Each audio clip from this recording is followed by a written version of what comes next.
So, yeah, I'm an idiot, but Mavic bears half the blame. You can see the shadow there. I can see that I'm about to crash, so I slam on the brakes. And now any normal person would stop, but I try it again and I take my eyes off the camera and I'm looking at the, yeah, well, that's what happens. But you see, I'm going to now show you that the Mavic was telling me that it was at 20 feet elevation this whole time.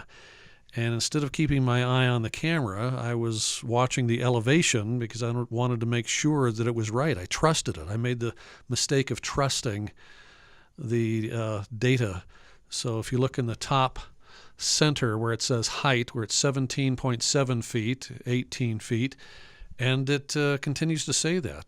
Actually, the damage was minimal. I shattered the propeller guard, which was just a $15 option, no loss there.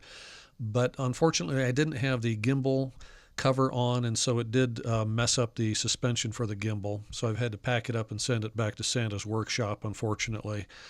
But I do have the free replacement, so it won't be a big deal.